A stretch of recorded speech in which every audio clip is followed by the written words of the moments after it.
おはようございます。加藤です。ラオスに来てですね、3日目となりました。僕は今何をしているかと言いますとですね、メコン川を見に来ています。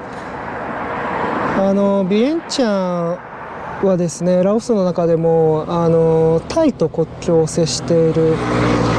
国境沿いの都市でして、このメコン川、これずっとメコン川ですけど、このメコン川沿いにある都市です。これを抜けるともう向こうは全部タイですね。というわけでメコン川を見に来ています。メコン川は自分が昨年末に行っていた中国の青海省からですね、辺りから主な水源が流れている川で、これはベトナムのホーチミンのちょっと南の方ですね、行ったことある場所なんですけど、ミトーっていう、そこら辺の方を流れて、海の方まで出ていくような国際的なすごいでっかい河川ですね。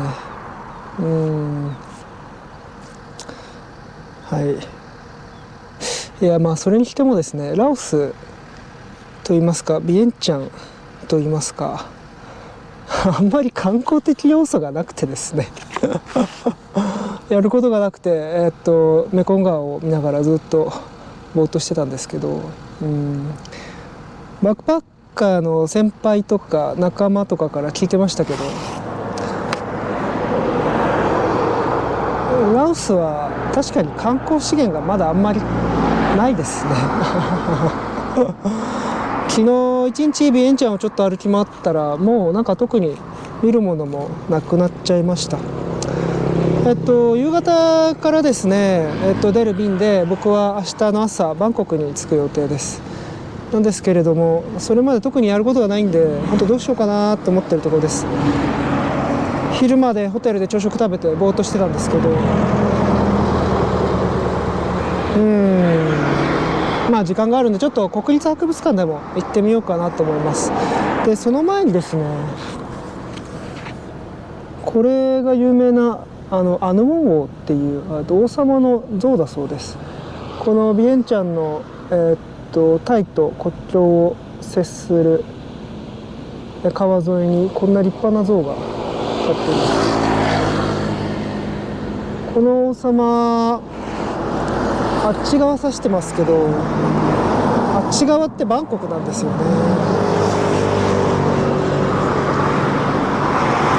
ラオスって3つの王朝がありまして、近代においては有名なルアンパパンですね、北部の方のルアンパパン王国。これはルアンパパンは世界遺産になったんで、町自体が世界遺産になったんで結構知ってる方もいると思いますが、その王朝とここにあるビエンチャンの王朝と、で南部にもう一つ小さめの王朝がありました。でこの人は1800年代初頭に在位にあって、20年ぐらい在位にあった人なんですけど、王様だった時代にですね、王様だった時代っていうか、その期間って結構長い間この3つの王朝ってタイの、属国だったんですよね。タイの属国でした。でですね、タイで王朝がですね転換するっていうちょっとした転換期がありまして、それを見越してこの王様は今が独立の機会だと思って、バンコクに攻め入って独立しようっていうことを計画するんですよね。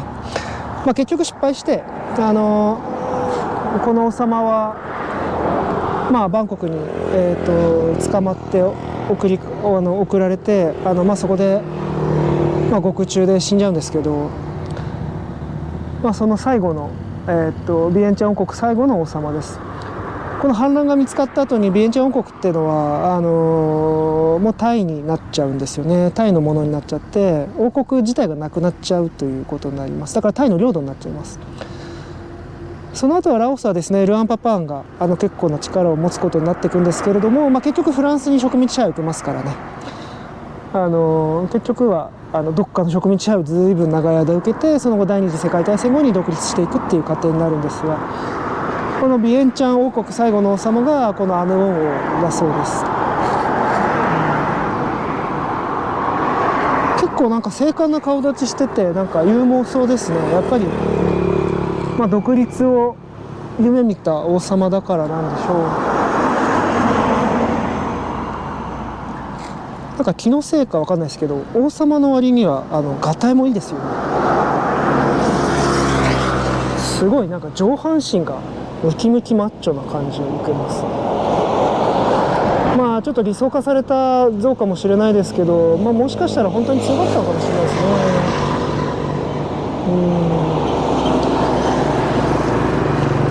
まあなんかそんなラオスの歴史もですね、見てみると結構面白くて、まあ、この王様の像を見に来れて満足です。いや、それにしても本当にあんまりやることがないな。まあそこら辺でコーヒーでも飲んでから、博物館に行きます。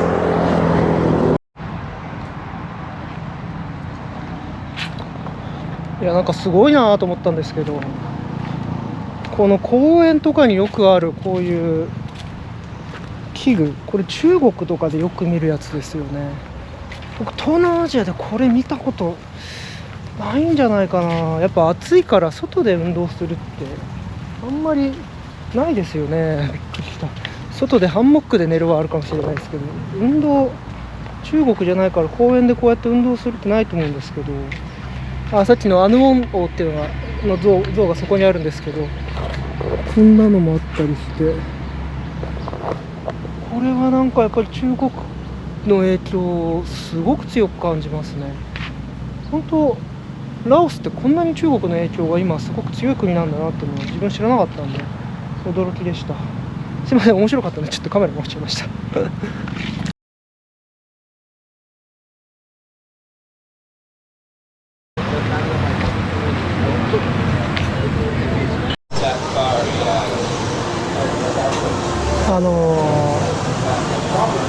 国立博物館っていうのがあって面白そうなので行こうと思ったらですね、なんと土日空いてないんですよここまであんまり観光に力入れてないともう笑いそうになってしまいますけれども、まさか土日やってないとは思いませんでした。まあやっぱちょっと独特な感じのするラオスであります。やることもないんでちょっとブラブラ歩いてたらですね、そっちの方にハードロックカフェがあって、ハードロックカフェってまあ大体どこの国でもどこの都市でもそこの一番の繁華街とかその一番の通り2番の通りみたいなところに出店すると思うんで、ここはいい通りなんだなと思ってちょっと歩いてたらですね、これラオスのステーキ、ラオビーフステーキが食えるということでちょっとこのお店に入ってみちゃいました。というわけでちょっと食べてみたいと思います。いただきます。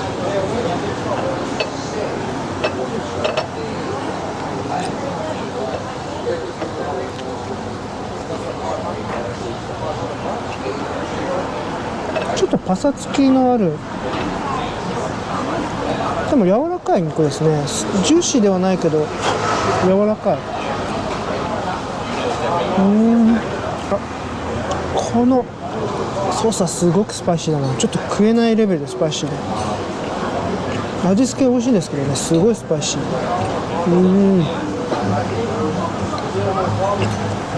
僕はちょっと塩コショウの方がいいな。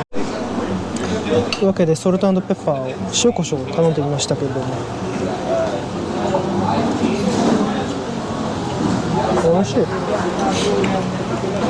結構淡白な系の魚肉ですね。脂身が少なくてすごい美味しいです。まあ見てもらえればですけれども、かなり赤身チックな肉ですね。初めて食べましたね、ラオス産の牛肉って。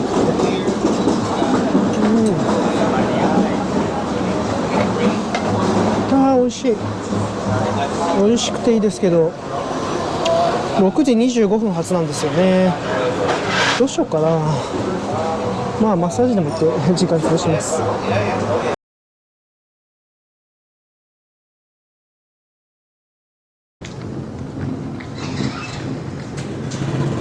というわけでこれからバンコクに行くんですけど、駅までたどり着きました。ビエンチャンの中心地から少し離れてますね。車で15分から20分ぐらいかけて来たんですけど、すごく綺麗ですね。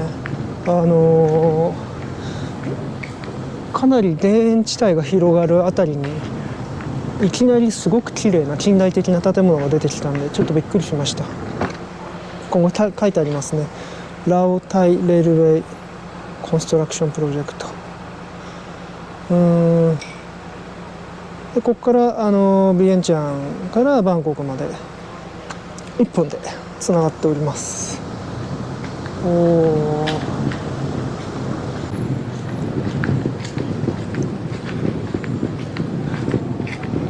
すごいやっぱ中綺麗ですね。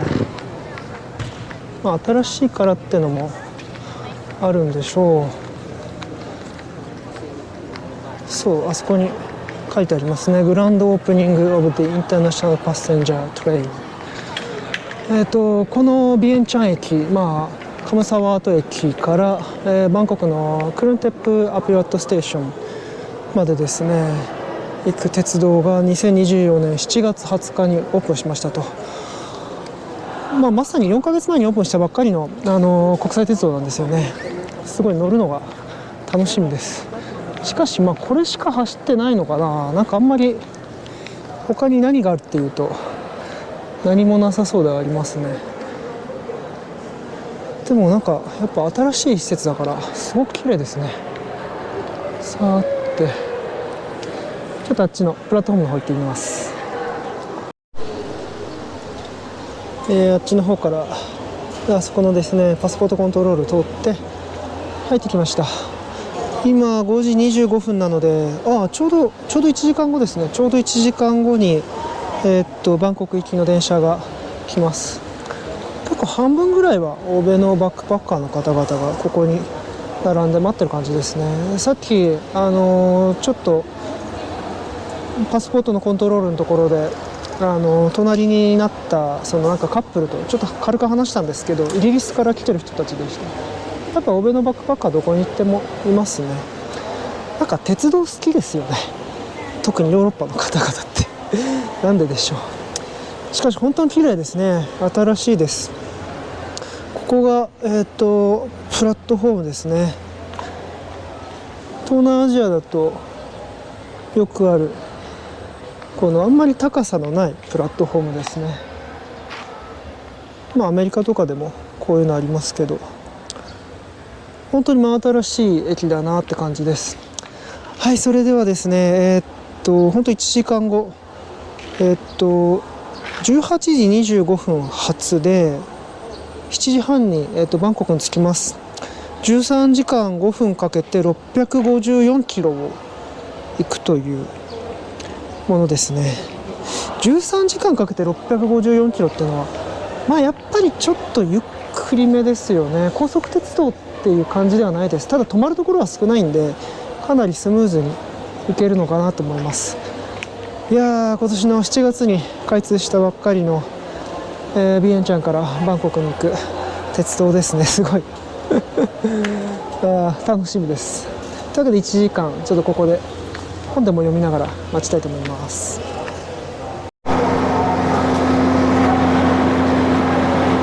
今6時10分なんですけど来ましたね。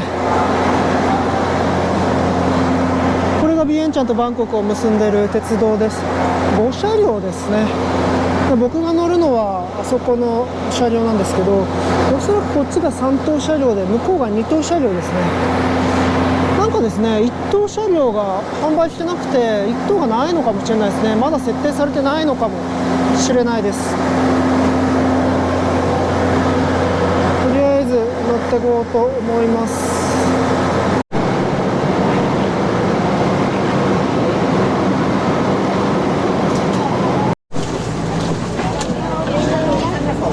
早速乗りましたけど、すごいですね。13時間あるのに結構このコーチ席に座る人が多そうです。ていうかほぼ満席だな。すごいな。やっと着きました。このコーチ席に13時間ですね。辛いなそして大人の JRR ですけど、空調がめっちゃ効いてますね。寒いな。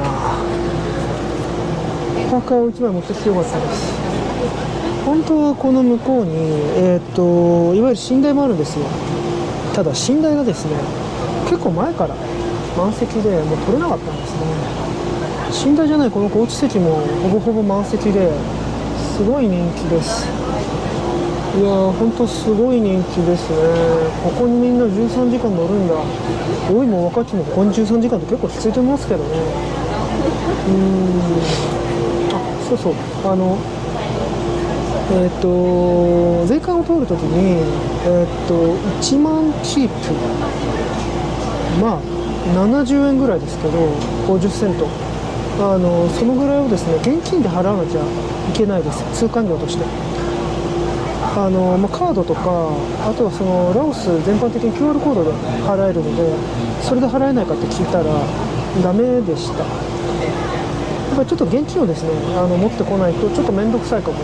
しれないですね。はい、というわけで、そこだけちょっと注意してください。というわけで、ここに13時間5分乗っていきたいと思います。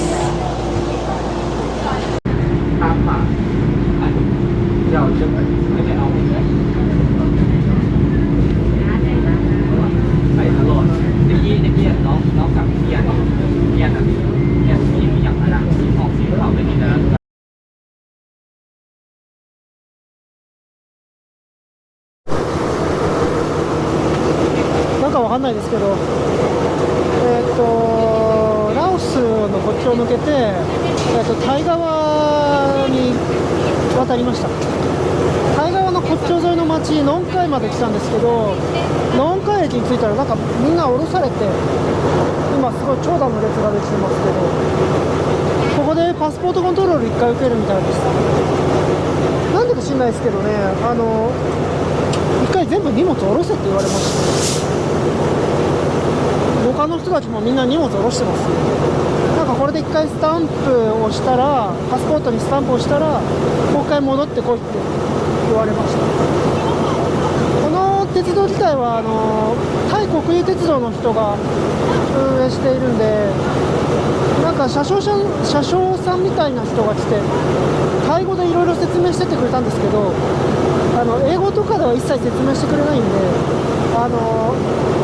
僕と同じくなんか海外から来てるバックパッカーの人たちはみんなポカーンとして、なんでみんな降りてんのみたいな顔してるんです。ちょっとみんなで話し合って、車掌さんに聞いたら、身振り手振りでお前ら全部荷物持って外出てパスポートにスタンプ押してもらってこいって言われました。今並んでます。まあ直通だけど1回全員降りてパスポートコントロールを受けなきゃいけないみたいな感じなんでしょうかね。ちょっと受けてみます。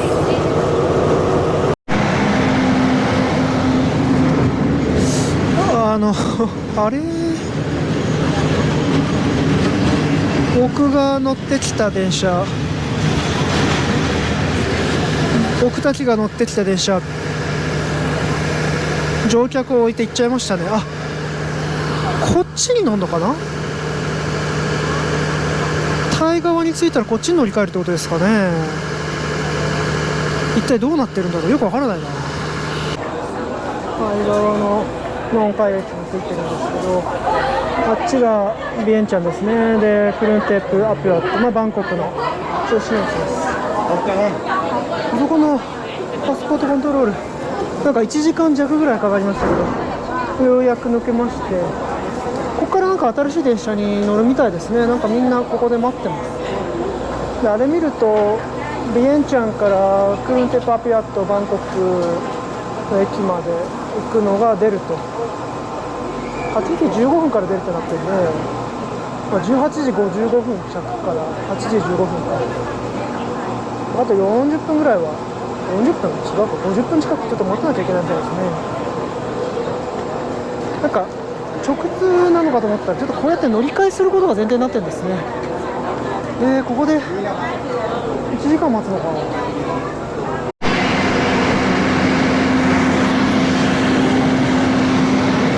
新しい電車が来ました。134番、これ僕が乗る鉄道みたいですね。そうか、これに乗り換えていくんだ。まあちょっと乗ります。いや、ようやく乗り換えができました。みんな同じような感じで乗り換えてますけれども、農海駅から乗ってる人もほんの一部だけいますね。いずれにしろこれから10時間半ぐらいですかね、かけてバンコクまで向かいます。この席に10時間半いるの結構きついですけど、まあ飛行機だと思えばまあこういうこともありますね、エコノミーだと。いや本当に寝台が人気すぎて全然取れなかったんですよね。大変残念です。いや、やたらやっぱり寒いんで、なんか普通にこうスウェットとかブルゾンテカジャンパーとかこういうのトランクから取り出しちゃいました。これで、3日目はもう終わりにします。今日の夜ご飯はホテルでもらったこのオレンジ、これを食べるだけでもう終わりですね。明日4日目の朝はもうバンコクに着いてる形になります。はい、それじゃあすいません、ありがとうございました。失礼します。